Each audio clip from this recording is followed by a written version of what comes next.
রেস্টুরেন্টে chicken fry কিন্তু আমরা অনেকেই খাই, কিন্তু আমার কাছে বাড়িতে বানানো চিকেন ফ্রাইটা কেন জানি না বেশি মজা লাগে। আর এটা খেতেও খুব ভালো লাগে, আর মুচমুচেও হয়, আর ভেতরে যে মাংসগুলো থাকে এটা কিন্তু একদম ভালোভাবে সিদ্ধ হয়। অনেক ক্ষেত্রে দেখা যায় মাংসগুলো কিন্তু সিদ্ধ হয় না, এই জন্য খেতে মজা লাগে না।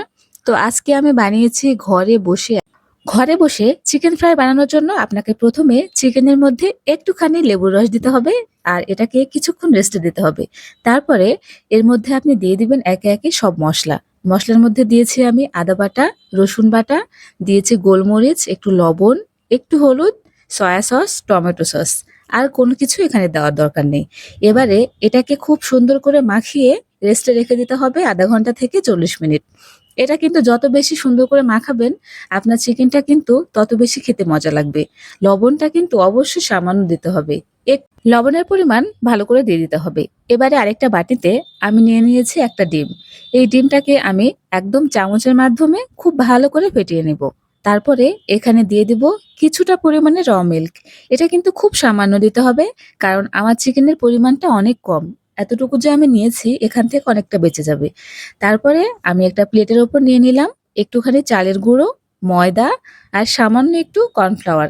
কর্নফ্লাওয়ার যদি না থাকে এই দুটো উপাদান দিয়েও আপনি করতে পারেন, তবে কর্নফ্লাওয়ার দিলে এটা কিন্তু বেশি মুচমুচে হবে। এখানে দিয়ে দিলাম সামান্য একটু মরিচের গুঁড়ো। এটাকে এবার খুব সুন্দরভাবে মাখিয়ে নিতে হবে। এখানে আপনি বেডগ্রাম চাইলে অ্যাড করতে পারেন, তবে আমার বাসায় ছিল না তাই আর দিইনি। তো এখানে তারপরে আমি দিয়ে দিলাম ময়দার মধ্যে। ময়দাটাকে দিয়ে খুব ভালো করে মাংসটা কোট করে নিতে হবে। তারপর এখানে ডুবিয়ে নিতে হবে। তারপরে আবারও ময়দার মধ্যে দিয়ে এটাকে খুব সুন্দর করে কোট করে নিতে হবে।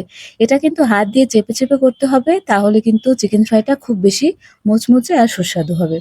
এই যে আমার একটা কিন্তু হয়ে গেছে। এইভাবে আমি সবগুলোকে বানিয়ে নিয়েছি। এবারে গরম তেলের মধ্যে এটাকে জাস্ট ভেজে নিলেই কিন্তু আপনার সন্ধ্যাবেলার গরম গরম চিকেন ফ্রাই রেডি হয়ে যাবে।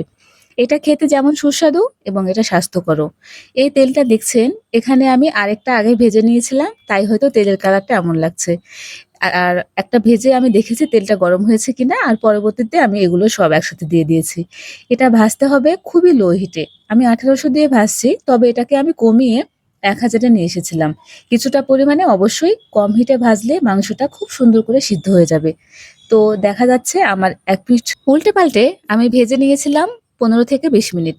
তারপরে এইরকম যখন অবস্থায় হয়ে আসবে, কালারটা কিন্তু খুব ভালো এসেছে। এবারে এটাকে তুলে নিয়ে সস দিয়ে সার্ভ করলেই আপনার গরম গরম চিকেন ফ্রাই রেডি। এটা খেতে ভীষণই মজা হয়েছিল, আর এটা দেখতেও কিন্তু ভালো লাগছে। তো সবাই ভালো থাকবেন, সুস্থ থাকবেন, এভাবে বানিয়ে খেয়ে দেখবেন, এটা কিন্তু KFC-র থেকেও বেশি মজা লাগে। বাই।